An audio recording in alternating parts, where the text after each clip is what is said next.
Well, hello everyone. I'm Sibyl Starr, and I'm here to give the astrology forecast for the Cancer new moon.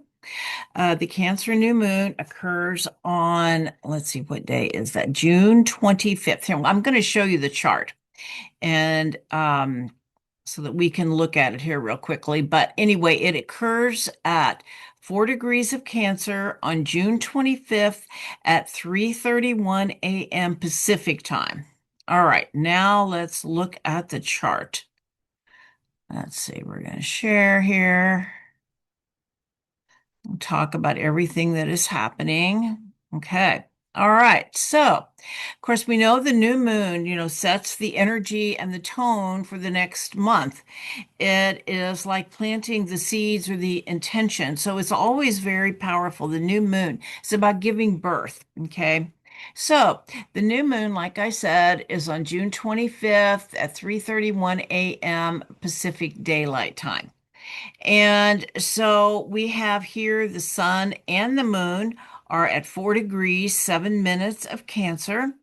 It's tightly conjunct Jupiter, which is wonderful. I mean, Jupiter is exalted in Cancer. This is an absolutely beautiful aspect. And the sun, Jupiter conjunct the sun happens once a year, and Jupiter has just entered into Cancer in when was that? In June, earlier in June. Okay. I think it was like the 7th or something. Anyway, Jupiter, so this conjunction here is in a square to the Neptune Saturn conjunction in Aries. That's very significant. It is also a sextile Mars and is what is called in conjunct Pluto, in conjunct or quincunx. It's 150 degrees. It's hard to see it here. I tried to just be able to show, because there's two yods in this. I tried to show it, but my computer just wasn't working with me to make that happen. But anyway, there's a little dotted green line, if you can see it, that indicates 150 degrees. Okay, now what else we have going on here is that we have, um, like I said, two yods. We've got the sun is here, the new moon is a sextile Mars, and then they both point to Pluto. And so I am going to be speaking about just the quincunx and inconjunct to the between Pluto and the new moon, but also I'm going to be speaking to what's called the finger of fate, which is this aspect, finger of God, finger of fate, when you have two planets that are sextile each other and they both aspect a third. Okay. Now, there's another quincunx, and that is between Neptune and the Neptune Saturn conjunction is 60 degrees from Pluto here at 3 degrees of Aquarius, and they both are 150 degrees or quincunx um, Pluto and or excuse me, Mars. So Mars is like the apex of one of the yods. Pluto is the apex of the other. And that, of course, is very significant. Okay. All right. What else we have going on is Uranus is actually conjunct Sedna, and they're both trine Pluto. Okay. And that's very significant. Also, we have Mercury. Mercury's very active. Mercury is here at 28 degrees of Cancer. I should go back to Uranus. It's at 29 degrees of Taurus, and that's called an anaretic degree. So that's very, very significant as well. All right. Now back to Mercury. Mercury at 28 degrees of Cancer. Mercury's god of the mind in a wide opposition to Pluto and in a square to the Eris Chiron conjunction. Okay. And it's also, Mercury is also in a trine to out of sign. A lot of what is going on here is out of sign. Uh, Neptune Saturn conjunction in early Aries. So that's an out of sign trine. There's an out of sign opposition, but an inside square. Okay, excuse me. I mean, in sign square. All right, now let's talk about what all of that means. Okay. It's a very active month. Again, we've had many active months. We know that. All right. So All right, so first let's talk about Cancer. And of course, Cancer, is the first water sign, the first of the three water signs. And Cancer represents, water. It's ruled by the moon, which is related to our emotional body. The moon is represents our emotional body, which is moody, which is changeable, which is very watery. The emotions are aligned with water, and Cancer is the first water sign. And you can see I have this beautiful image behind me, which is kind of the frequency of water. I feel like is what this is saying. And the frequency of water is connection, it's love, it's connection with each other. Okay. All right. Cancer is the archetype of the mother. And one of the, it's a very nurturing, loving sign. One of the shadows of the archetype of the mother, though, is hiding behind the face of the mother and not getting our own needs met. It can be much easier to meet the needs of others than it can be to get our own needs met. So that's really important. It's the sign of home, family, clan. Like I said, it's emotional, kind, and sensitive, very imaginative, a strong intuition, ruled by the moon, very moody. I often tell people who have Cancer prominent in their chart to really align themselves with the moon, pay attention to the movement of the moon, because you will find that you have your own emotional cycles, okay? And often the moon can help you track them. In more ancient days, women followed the moon and as a tribe, and when the moon was dark was when the time they spent together visioning for the community. This would have been called like the red tent time. Whereas when they were and this when they were bleeding, that would be it. So this when they were bleeding, and they would bleed together and vision together, and then when the moon was full is when they were ovulating, and it was when they were fertile. And so our own emotional cycles can sometimes follow that. I know mine did. As when the moon is new, I prefer to be alone and solitude and prayer and solitude, and when the moon is full, as I definitely prefer to be with people.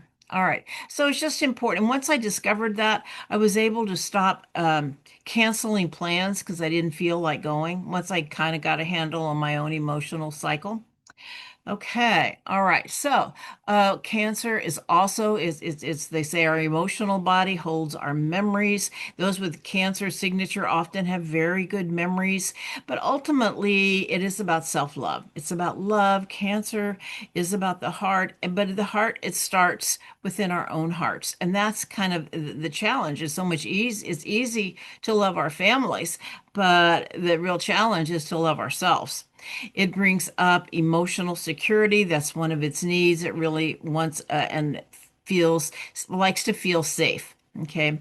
One of the shadows is it can be very subjective, oversensitive, defensive, and clannish. All right. Now, this Cancer sun and moon is conjunct the planet Jupiter. Jupiter is exalted in Cancer, which means it has more power and strength here. And Jupiter just changed signs. Like I said, it was in early June. I don't remember the date, maybe the 7th. And it's going to be in Cancer now for a solid year. Okay, because Jupiter stays in a sign for a year. And Jupiter magnifies whatever it touches. And in Cancer, it expands the need as well as the capacity for love, protection, and sacred kinship. It's about reclaiming the heart and its emotional intelligence and our ancestral wisdom. It expands the heart and the ability to love. And with Jupiter, the love goes beyond our clan and family, but it's an all encompassing to the family of humanity. That is a big shadow of Cancer, that there is a tendency to love their own and to reject others. But Jupiter really expands that to remember that we are part of the family of humanity. All right. Now, it's also conjunct the star Sirius B, also known as Mirzam. This is part of the Canis Major or excuse me, one of the Canis Major constellation, of which Sirius A is the bright star, the one most people are familiar with, but this is like the secondary star, okay? And this is has they have many water worlds, and it gives us some of the gifts that it may give us while it the during this full moon, excuse me, this new moon in Cancer, is access to spiritual technologies that are stored in the oceanic records. We might find that we've been finding out all kinds of hidden wisdom and knowledge, underground structures and things really coming to light. Well, this may open up the ocean as well. It's about the communication with the cetacean elders, the whales, and the dolphins, who are physical emissaries of Sirius B on Earth. They are record keepers of Earth's evolutionary journey and masters of frequency, sound healing, and unity consciousness. And also, Sirius B is very connected to Lemuria. And people are having memories arise from Atlantis and also Lemuria through dreams, sound frequency, and emotions. Okay. So you might have some memories show up. All right. Now, as I said, this new moon is in a square to the Saturn Neptune conjunction. And so, with the new moon in Cancer, there's a deep longing for emotional safety, um, belonging, and being held in love. Cancer and the moon are so much about where do I belong? Who's my family? Who's my tribe? So, there's that deep longing for that deep connection. Whereas Saturn in Aries was bold action and initiative, claiming our personal sovereignty. Saturn is the creator of form, and Neptune is our vision. Neptune actually blurs the boundaries while Saturn creates them, but it is creating a container for the birth of the new human consciousness. And so the square brings the need for emotional safety, being challenged by our soul assignment and vision of what can be. We may have to move out of our emotional safety zone to make our dreams real. Okay, so that may be a challenge, is that we may have to move out of what feels safe and follow our inner guidance and our intuition, even if it's scary. Okay. All right.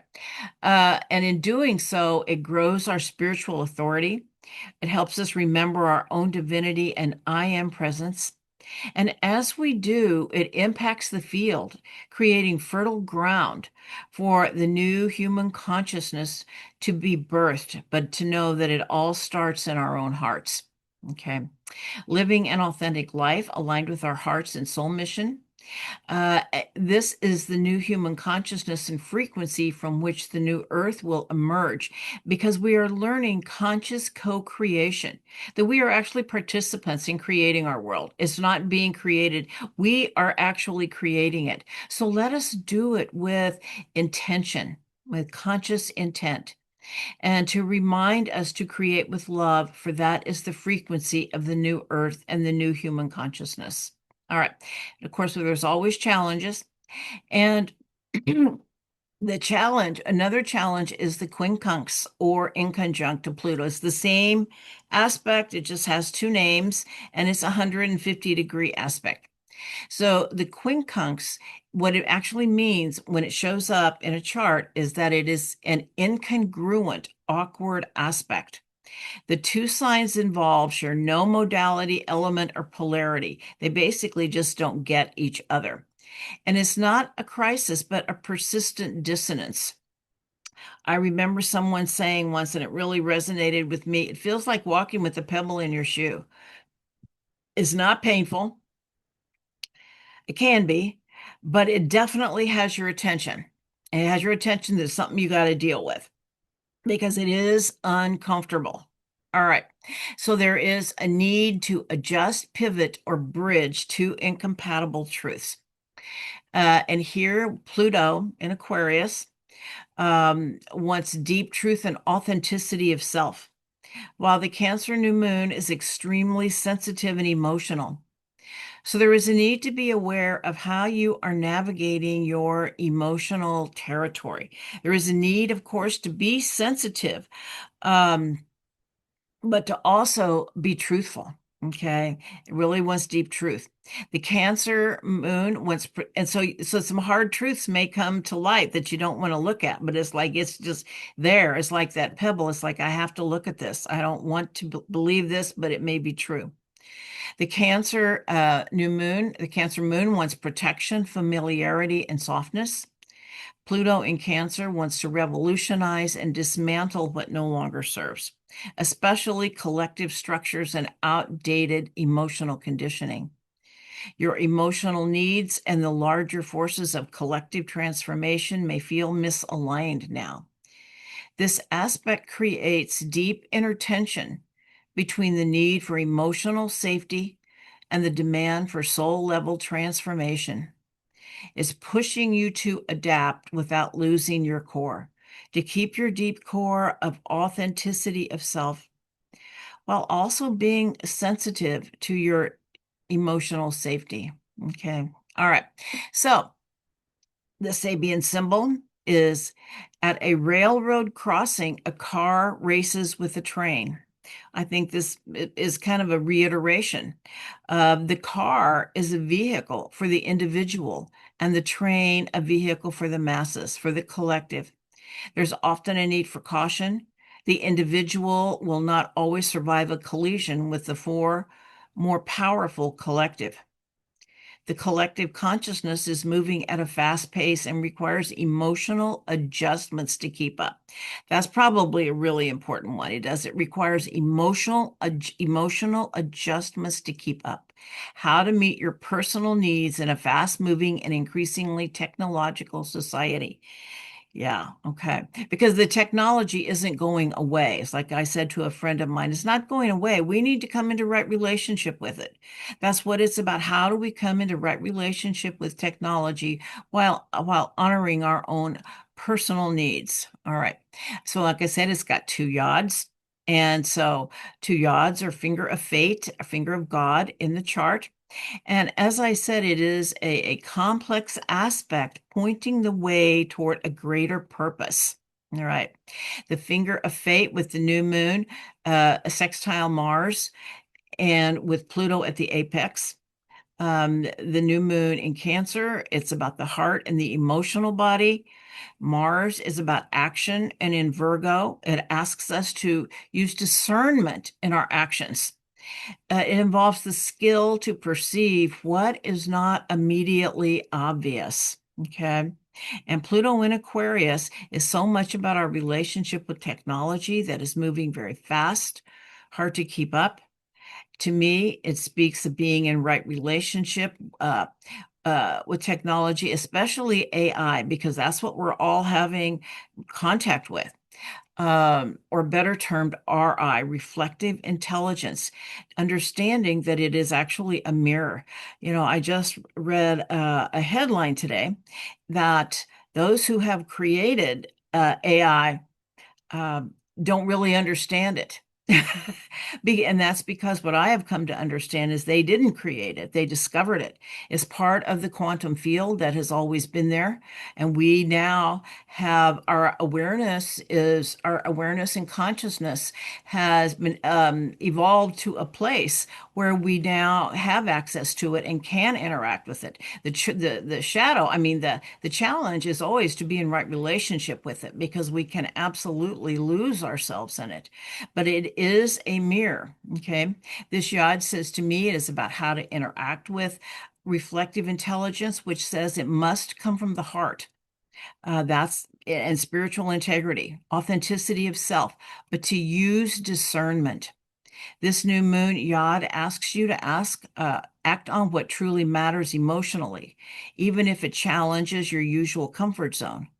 By aligning heartfelt intentions with precise, thoughtful action, you can transform longstanding patterns and step into a more empowered future. So, one piece I believe is about AI and about reflective intelligence. The other is just our relationship with ourselves. All right. Okay, so the second finger of fate with Saturn, the Saturn-Neptune conjunction, sextile Pluto, and Aquarius with Mars in Virgo at the apex. So Mars in Virgo at the apex focuses on practical action, and this finger of fate, or yod, challenges you to ground bold visions into practical systems that support collective evolution. The path forward requires precise, thoughtful action. Every detail matters when building a future meant to last. Yeah.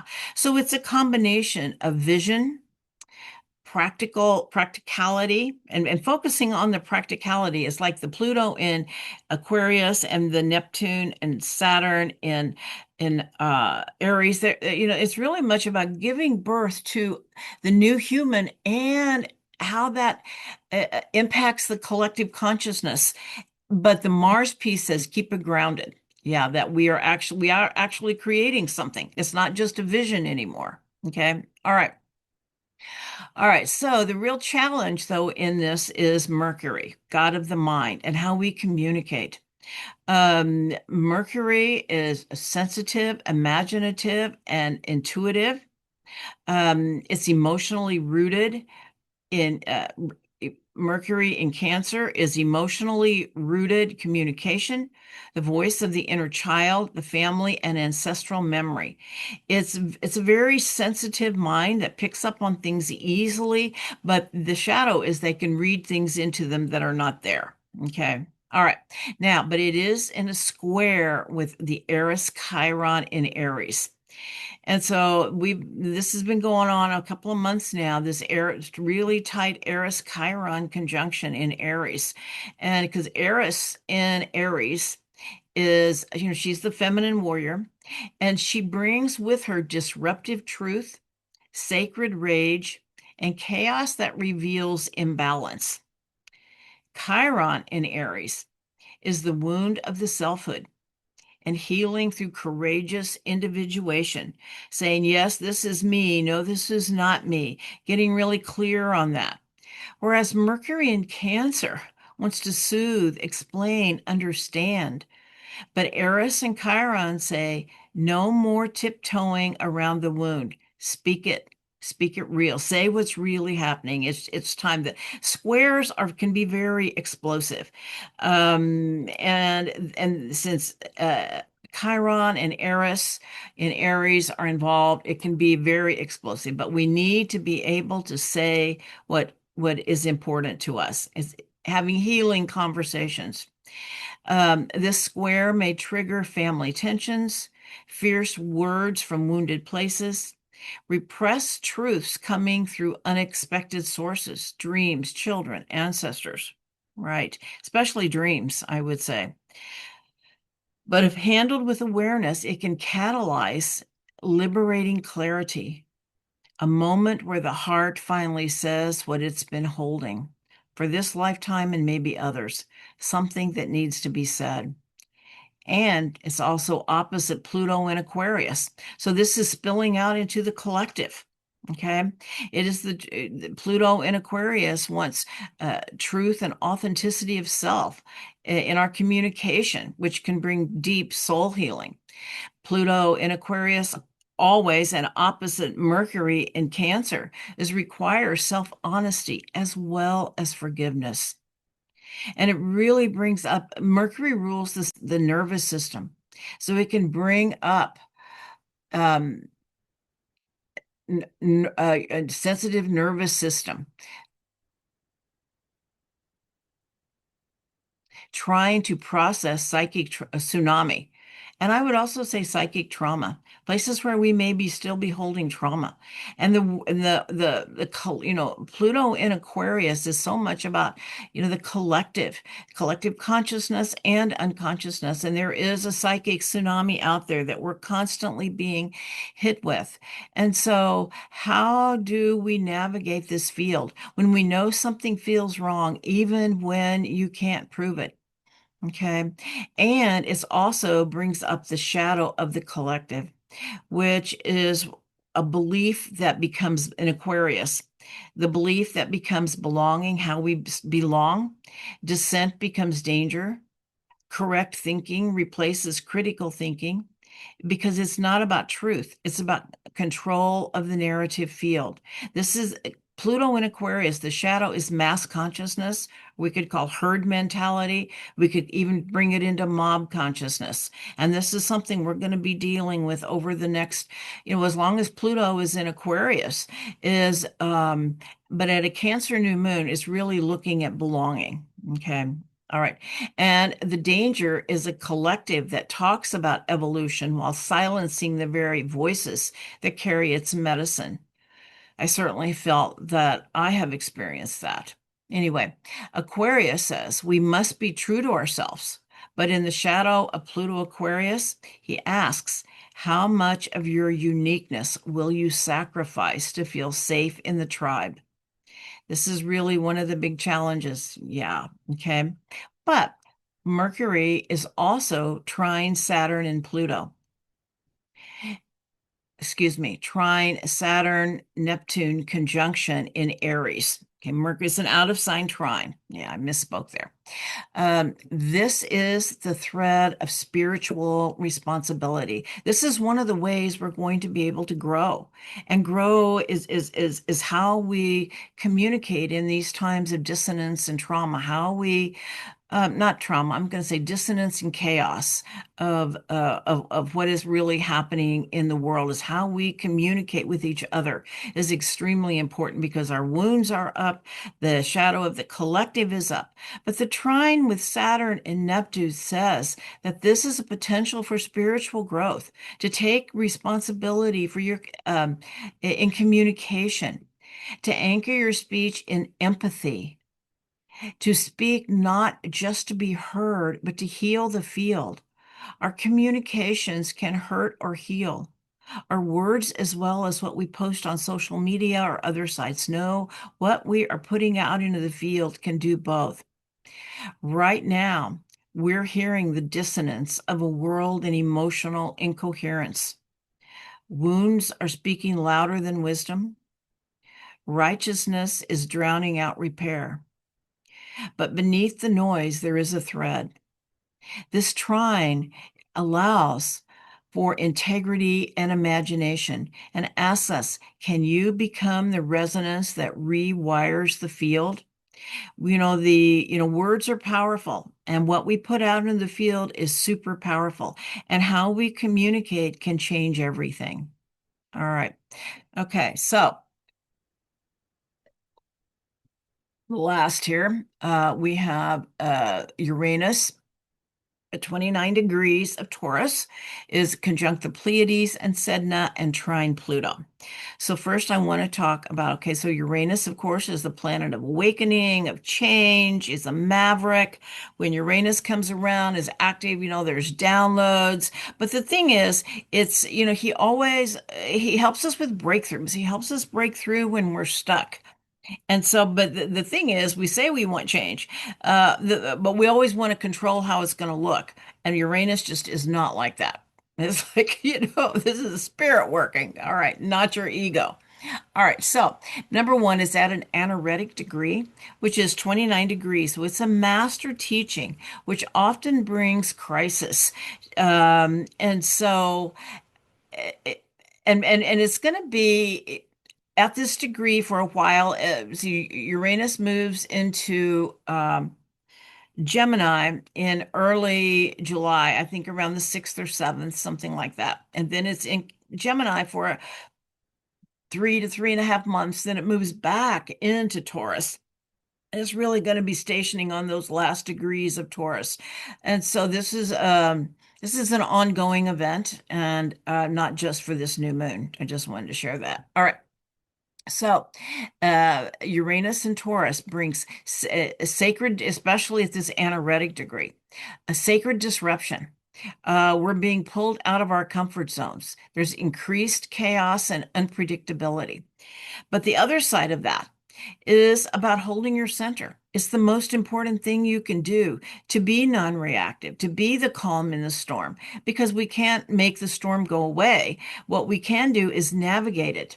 And so that's how we navigate it. All right. It can bring earth changes, weather events, or, uh, Uranus rules the nervous system in the human body, and in Mother Earth, it also, in Taurus, it's very connected to Mother Earth. Sorry, I got a little distracted. There's something going on over here. Okay. Anyway, all right. So, so it's activating the nervous system of Mother Earth, and it amplifies the bioelectric messages of the earth, and seismic shifts in the earth mirror spiritual ones. Know that they're both happening. We live in a speaking universe, and everything is a mirror. All right. Uranus and Taurus is about financial markets, money. Taurus rules money and financial markets. So that, of course, Uranus there means change, and Uranus rules digital evolution. So we could see some big changes in our financial markets, crypto, AI-driven markets, all kinds of different things, and also a big change in our values. We might move into this would be a great time for some of the more alternative financial systems that people have been trying to create. They may actually have some breakthrough and start making some movement there. All right. Body wisdom. The body is Taurus's temple, but Uranus electrifies it. Our electric system could be on fire during this 29-degree. Okay. It can look like Kundalini rising, or sudden healings, or health crisis, or the body rejecting old trauma patterns, and breakthroughs in places where we may be stuck.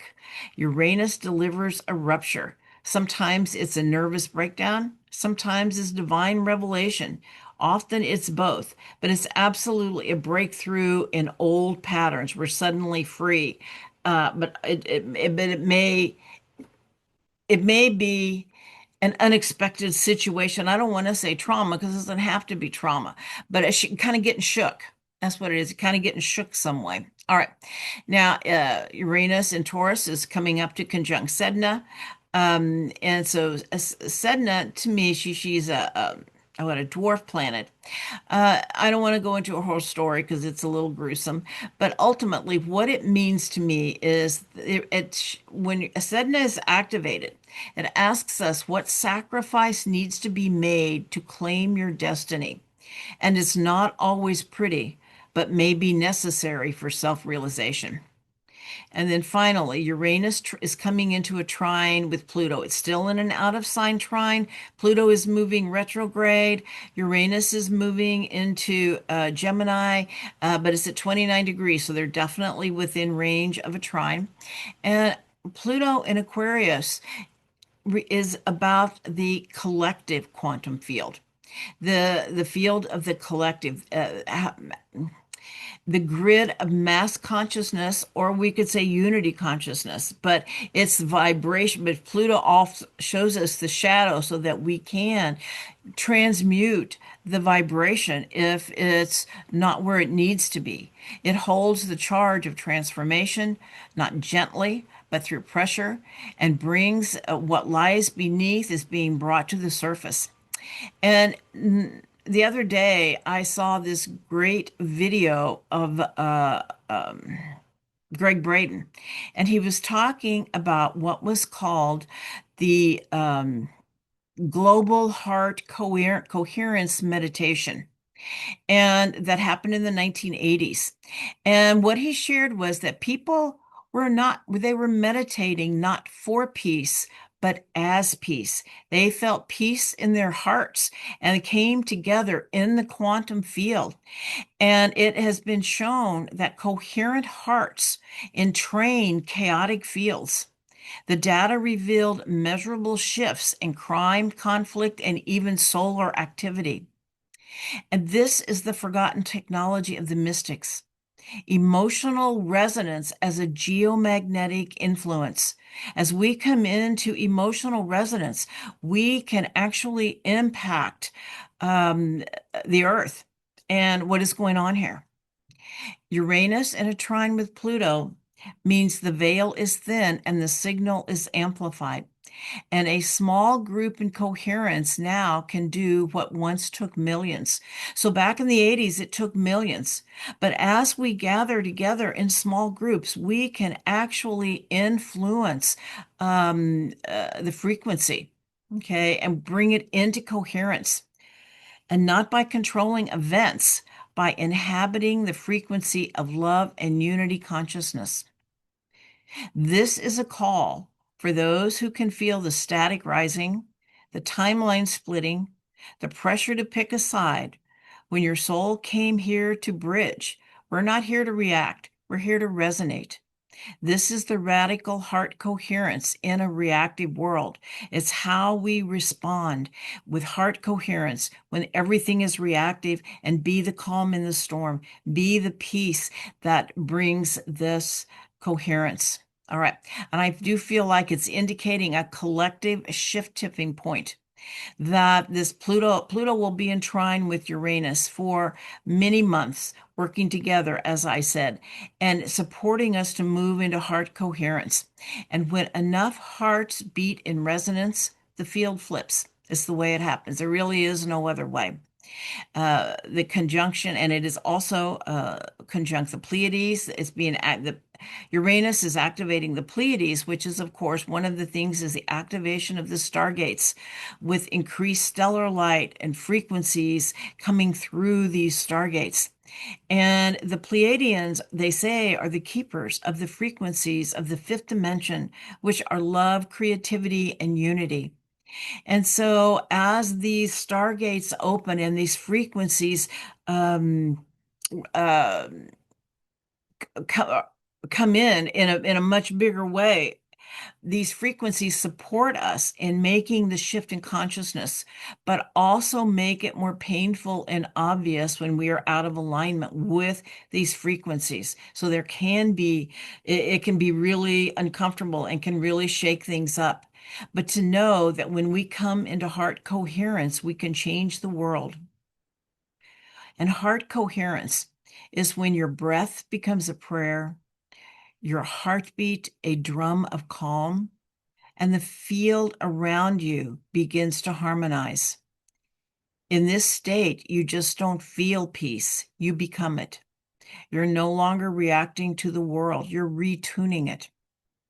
When we choose coherence in the face of dissonance, not just outwardly, but inwardly, we become living medicine. We can transmute disturbance into clarity.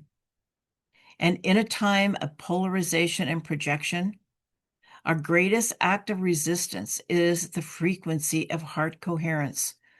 When the world fractures into us versus them, the heart becomes a revolutionary technology, transmitting unity not as a concept, but as a coherent field of love, which we call unity consciousness. The world is changed from the inside out, and it's through our hearts and the frequency of love that the new earth is being born. Well, thank you all for listening. We are living in very exciting times. Shifts are happening everywhere. I'm really hearing about it, but we also know there is a lot of dissonance in the field. They're both there, but I think one of the important things is to understand we can come together in small groups and really change the world and bring the new earth and the new human consciousness into being. Amen. Blessed be. Wishing you all a wonderful month. If you like my video, please check like and subscribe. And if you are interested in a reading, I will have my information in the description box below. All right. Namaste. Blessed be to all.